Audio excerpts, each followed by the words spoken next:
ಆಕಾಶವಾಣಿ ಮೈಸೂರು.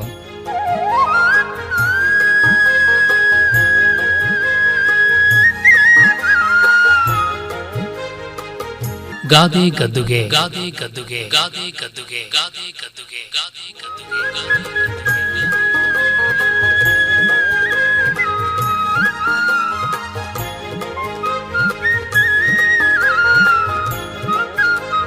ರಚನೆ ಹಾಗೂ ಪ್ರಸ್ತುತಿ ಡಾಕ್ಟರ್ ಎಂಎಸ್ ವಿಜಯ ಹರನ್. ತಿಪ್ಪೆಗೆ ಹಾಕಿದ್ರು ಲೆಕ್ಕ ತಪ್ಪಬೇಡ.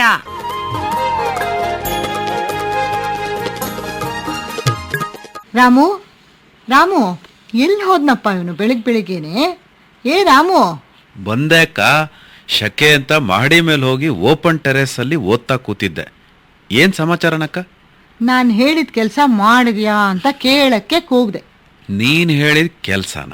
ಎಷ್ಟೋ ಕೆಲಸಗಳನ್ನು ಒಟ್ಟೊಟ್ಟಿಗೆ ಹೇಳ್ತಿರ್ತೀಯ ಅಕ್ಕ. ಯಾವ ಕೆಲಸ? ಸರಿ ಆಯ್ತು ಅಲ್ವೋ ರಾಮು, ಸುಮಾರು ಬಟ್ಟೆಗಳನ್ನ ಕೆಲವು ಇಸ್ತ್ರಿ ಮಾಡಕ್ಕೆ, ಕೆಲವು ಡ್ರೈ ಕ್ಲೀನಿಂಗಿಗೆ ಅಂತೆಲ್ಲ ಕೊಟ್ಟಿದ್ನಲ್ಲ, ಆ ಅಂಗಡಿಗೆ ತಗೊಂಡು ಹೋಗಿ ಕೊಟ್ಟು ಬಂದ್ಯಾ? ನೆನ್ನೆನೆ ಕೊಟ್ನಲ್ಲ. ಬಟ್ಟೆಗಳು ತುಂಬಾ ಇದ್ವಲ್ವಾ, ಎಲ್ಲ ಎಣಿಸ್ಕೊಟ್ಟಿ ತಾನೆ? ಅಯ್ಯೋ, ಅದನ್ನೆಲ್ಲ ಏನಕ್ಕ ಎಣ್ಸೋದು? ನೋಡಪ್ಪ, ಈ ಚೀಲದಲ್ಲಿರೋದೆಲ್ಲ ಇಸ್ತ್ರಿಗೆ, ಇದರಲ್ಲಿರೋದೆಲ್ಲ ಡ್ರೈ ಕ್ಲೀನಿಂಗ್ಗೆ ಅಂತ ಅಂಗಡಿಯವನಿಗೆ ಹೇಳೇ ಕೊಟ್ಟು ಬಂದಿದ್ದೀನಿ ಕಣಕ್ಕ. ನಾಳೆ ಕೊಡ್ತಾನಂತೆ. ಅಯ್ಯೋ, ಎಂಥ ಕೆಲಸ ಮಾಡಿದೆ ಕಣೋ. ತಿಪ್ಪೆಗೆ ಹಾಕಿದ್ರು ಲೆಕ್ಕ ತಪ್ಪಬೇಡ ಅನ್ನೋ ಹಾಗೆ ಎಷ್ಟು ಬಟ್ಟೆಗಳಿದೆ ಅಂತ ಲೆಕ್ಕ ಮಾಡಿ ಕೊಡಬೇಕಾಗಿತ್ತು ಕಣೋ. ಈಗ ನೋಡು, ಅಂಗಡಿಯವನು ನೀವು ಕೊಟ್ಟಿರೋದೇ ಇಷ್ಟು ಅಂತ ಕಡಿಮೆ ಬಟ್ಟೆ ಕೊಟ್ಟರು ಅದನ್ನು ನಾವು ಸುಮ್ಮನೆ ಒಪ್ಕೋಬೇಕಾಗತ್ತಷ್ಟೆ. ಹಾಗೇನಲ್ಲಕ್ಕ, ಅಂಗಡಿಯವನು ತುಂಬಾ ವರ್ಷದಿಂದ ಗೊತ್ತು ನನಗೆ, ಮೋಸ ಮಾಡಲ್ಲ. ನೀನೇನು ಆತಂಕ ಪಟ್ಕೋಬೇಡ. ಮತ್ತೆ ಅದೇನಕ್ಕ ನೀನ್ ಹೇಳಿದ್ಗಾದೆ? ತಿಪ್ಪೆಗೆ ಹಾಕಿದ್ರು ಲೆಕ್ಕ ತಪ್ಪಬೇಡ ಅಂತ. ತಿಪ್ಪೆಗೆ ಹಾಕಿದ್ರು ಲೆಕ್ಕ ತಪ್ಪಬೇಡ.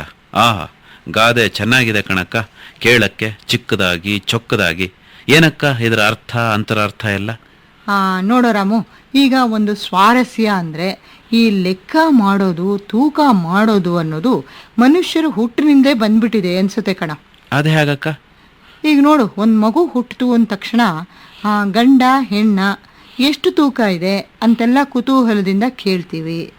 ಮತ್ತು ಮಗುಗೆ ಕೈಕಾಲು ಅಂಗಾಂಗಗಳೆಲ್ಲ ಸರಿಯಾಗಿದೆಯಾ, ಅವುಗಳು ಇರಬೇಕಾದಷ್ಟೇ ಇದೆಯಾ ಅಂತೆಲ್ಲ ಗಮನಿಸ್ತೀವಲ್ವಾ? ಹೌದಕ್ಕ.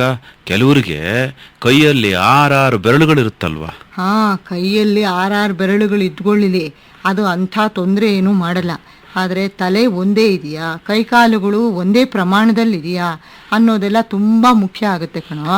ಈ ಸಯಾಮಿ ಅವಳಿಗಳು ಅಂತಾರಲ್ಲ, ಅವು 2 ಮಗು ಅಂಟ್ಕೊಂಡೇ ಹುಟ್ಟುಬಿಟ್ಟಿರ್ತವಂತಲ್ಲಕ್ಕ. ಪಾಪ ಅವುಗಳ ಜೀವನ ತುಂಬಾ ಕಷ್ಟ ಅಲ್ವಾ? ವಿಜ್ಞಾನ ಅವುಗಳ ಬದುಕನ್ನು ಸುಧಾರಿಸೋ ಕಡೆನೂ ಈಗ ಸಾಕಷ್ಟು ಮುಂದುವರೆದಿದೆ ಕಣೋ. ಮತ್ತೆ ಮಗು ಆದಾಗ ಆಹಾರ ಎಷ್ಟು ಕೊಡಬೇಕು, ಬೆಳೀತಾ ಬೆಳೀತಾ ಎಷ್ಟು ಕೊಡಬೇಕು, ಎಲ್ಲದಕ್ಕೂ ಒಂದು ಲೆಕ್ಕಾಚಾರ ಇದೆ ಕಣೋ. ಮತ್ತೆ ಲೆಕ್ಕಾಚಾರ ಮೀರಿದ್ರೆ ಆರೋಗ್ಯಕ್ಕೆ ತೊಂದರೆ ಆಗುತ್ತಲ್ಲ? ಖಂಡಿತ ರಾಮು. ಮತ್ತೆ ದೊಡ್ಡವರಾದ್ಮೇಲೂ ಅವರವರ ದೇಹ ಸ್ಥಿತಿ ಆರೋಗ್ಯಾನುಸಾರ ಆಹಾರ ಸೇವಿಸ್ಬೇಕಾಗತ್ತಲ್ವಾ? ಇದಂತೂ ತುಂಬಾ ಮುಖ್ಯ ನೋಡು. ಯಾಕೆಂದ್ರೆ ಶುಗರು, BP ಅಂತೆಲ್ಲ ತೊಂದರೆ ಇರೋರು ಅಳತೆ ಮೀರಿ ಸಿಹಿ ಕೊಬ್ಬಿನ ಪದಾರ್ಥಗಳನ್ನು ತಿನ್ನೋದ್ರಿಂದ ಖಂಡಿತ ಆರೋಗ್ಯಕ್ಕೆ ಹಾನಿಯಾಗುತ್ತೆ. ಗರ್ಭಿಣಿ ಸ್ತ್ರೀಯರು, ಯುವಕ ಯುವತಿಯರು ಚೆನ್ನಾಗಿ ತಿನ್ನಬೇಕಾದ ಪ್ರಮಾಣದಲ್ಲಿ ಆಹಾರ ತಿನ್ನದೇ ಇದ್ರೂ ಆರೋಗ್ಯ ಹಾನಿ ಆಗುತ್ತೆ ಕಣೋ.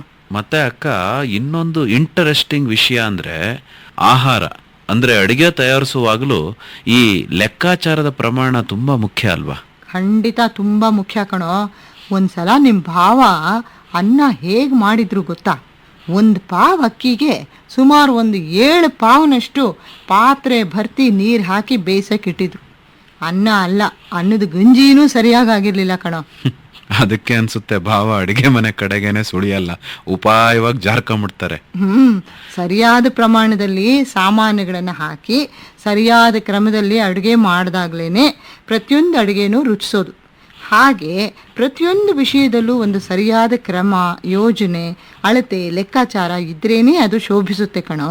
ಅದರಿಂದ ಎಷ್ಟೋ ಸಮಸ್ಯೆಗಳು ಬಗೆಹರಿಯುತ್ತೆ, ನೆಮ್ಮದಿ ಜೀವನನೂ ನಡೆಸಬಹುದು. ಅಕ್ಕ, ಮದುವೆ ಮಾಡಬೇಕಾದ್ರೂ ಹುಡುಗ ಹುಡುಗಿ ವರ್ಸಾಮ್ಯ, ಈಡು ಜೋಡು ಚೆನ್ನಾಗಿದ್ಯಾ ಅಂತೆಲ್ಲ ದೊಡ್ಡವರು ಕೇಳ್ತಿರ್ತಾರಲ್ವಾ? ಇದ್ರ ಹಿಂದೆನೂ ಒಂಥರ ಲೆಕ್ಕಾಚಾರ ಇದ್ದೇ ಇದೆ ಅಲ್ವಾ? ಹೌದು ರಾಮು. ಸಾಮಾನ್ಯವಾಗಿ ಹುಡುಗನಿಗಿಂತ ಹುಡುಗಿ ವಯಸ್ಸು ಕಡಿಮೆ ಇರಬೇಕು, ಎತ್ತರ ಸ್ವಲ್ಪ ಕಡಿಮೆ ಇರಬೇಕು, ತೂಕದಲ್ಲೂ ಅಷ್ಟೇ ಒಬ್ಬರು ತುಂಬ ತೆಳ್ಳಗೆ ಒಬ್ಬರು ತುಂಬ ದಪ್ಪಗೆ ಹೀಗೆಲ್ಲ ಇರಬಾರ್ದು ಅಂತ ಒಂದು ಲೆಕ್ಕಾಚಾರ, ಒಂದು ಸಮತೋಲನದಲ್ಲಿ ಇರಬೇಕು ಅಂತ ಇದರ ಆಶಯ. ಈ ಕಾಲದಲ್ಲಿ ಇದನ್ನೆಲ್ಲ ತುಂಬಾ ಅಗತ್ಯವಾದ್ದು ಅಂತ ಎಷ್ಟೋ ಜನ ಅಂದ್ಕೊಳ್ಳೋದಿಲ್ಲ ಕಣಕ್ಕ. ಇರಬಹುದು ಕಣೋ ರಾಮು. ಅಂಥವರು ಬೇರೆ ರೀತಿಯಲ್ಲಿ ಒಂಥರ ಲೆಕ್ಕಾಚಾರ ಹಾಕೋತಾ ಇರ್ತಾರೆ. ತಮ್ಮ ವಿದ್ಯೆ, ಸಂಸ್ಕೃತಿ, ಅಭಿರುಚಿಗಳ ಹೊಂದಾಣಿಕೆಯ ಅಳತೆಗೋಲನ್ನು ಇಟ್ಕೊಂಡು ಲೆಕ್ಕಾಚಾರ ಹಾಕ್ತಾ ಇರ್ತಾರೆ. ಒಟ್ನಲ್ಲಿ ಲೆಕ್ಕಾಚಾರ ಅನ್ನೋದು ನಮ್ಮ ಜೀವನದಲ್ಲಿ ಹಾಸು ಹೊಕ್ಕಾಗಿ ಬೆಸ್ತ್ಕೊಂಡಿದೆ ಎನ್ನು.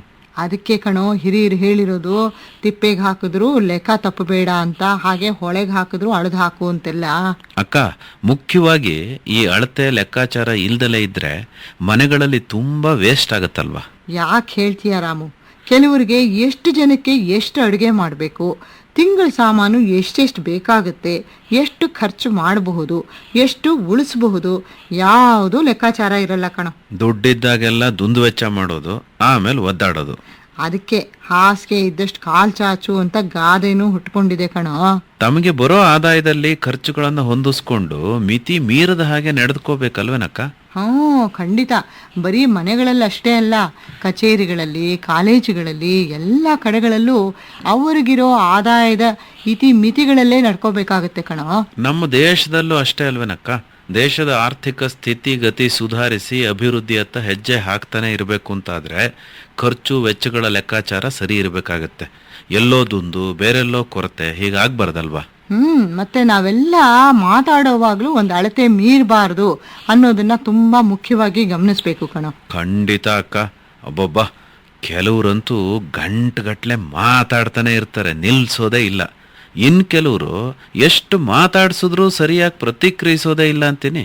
ಕಲ್ಲು ಬಂಡೆ ತರ ಕೂತಿರ್ತಾರೆ. ಬಹಳ ವಿಚಿತ್ರ. ಅದಕ್ಕೆ ಕಣೋ ದೊಡ್ಡವರು ಮನುಷ್ಯರ ಯೋಗ್ಯತೆಯನ್ನ ಮಾತಲ್ಲೇ ಅಳೆದು ಬಿಡ್ತೀವಿ ಅಂತ ಹೇಳೋದು. ಅಬ್ಬಾ, ಎಷ್ಟು ಚೆನ್ನಾಗಿ ಮಾತಾಡ್ತಾರೆ, ಆಹಾ ಅಳೆದು ಸುರಿದು ಮಾತಾಡ್ತಾರೆ, ಏನು ಒಳ್ಳೆ ಬೆಣ್ಣೆಲಿ ಕೂದಲು ತೆಗೆದ ಹಾಗೆ ಮಾತಾಡ್ತಾರೆ ಜಾಣತನದಿಂದ ಅಂತೆಲ್ಲ ಆಡ್ಕೊಳ್ಳೋದು.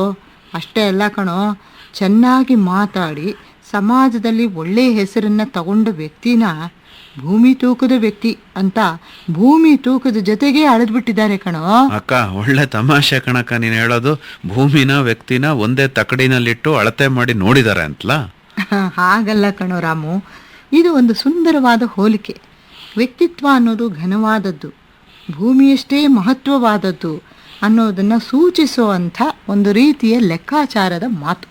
ಒಟ್ನಲ್ಲಿ ಯಾವುದೇ ಕೆಲಸ ಮಾಡಿದ್ರು ಒಂದು ಲೆಕ್ಕಾಚಾರ ಇರಬೇಕು, ಇಲ್ದಿದ್ರೆ ನಷ್ಟ ಅನುಭವಿಸ್ಬೇಕಾಗತ್ತೆ ಅಂತ ಈ ಗಾದೆ ಎಚ್ಚರಿಸುತ್ತೆ ಅಲ್ವೇನಕ್ಕ? ಹೌದು. ಈಗ ನಾನು ನಿನ್ನನ್ನ ಎಚ್ಚರಿಸ್ತಾ ಇದ್ದೀನಿ, ಬೇಗ ಹೋಗಿ ಇಸ್ತ್ರಿ ಬಟ್ಟೆ ಎಲ್ಲ ತಗೊಂಡ್ ಬಾ ಅಂತ. ಅಕ್ಕ, ಎಷ್ಟು ಬಟ್ಟೆ ಕೊಟ್ಟಿದ್ದೆಕ್ಕ? 6 ಸೀರೆ, 4 ಶರ್ಟ್ಗಳು, 3 ಪ್ಯಾಂಟ್ಗಳು, ಡ್ರೈ ಕ್ಲೀನಿಂಗಿಗೆ 7 ಶರ್ಟ್ಗಳು. ಅಕ್ಕ, ಲೆಕ್ಕನ ತಪ್ಪದೆ ಬರ್ಕತೀನಿ ತಾಳು. ಹೋಗಪ್ಪ, ನಾನು ಮತ್ತೆ ಹೇಳಕ್ಕಾಗಲ್ಲ.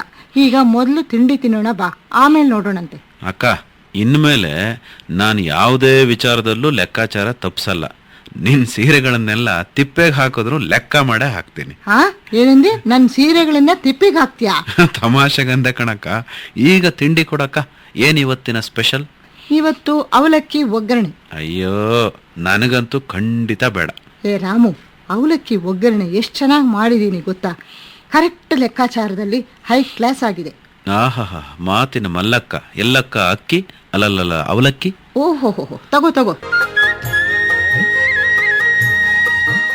ಗಾದೆ ಗದ್ದುಗೆ ಕೇಳುತ್ತಿದ್ದೀರಿ.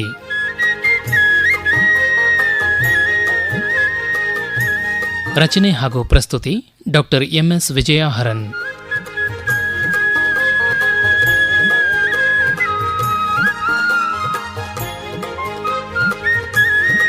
ನಿರೂಪಣೆ NK ಶಿವಮೂರ್ತಿ. ಈ ಕಾರ್ಯಕ್ರಮ ಆಕಾಶವಾಣಿ ಮೈಸೂರು ಕೇಂದ್ರದಿಂದ ಮೂಡಿಬಂತು.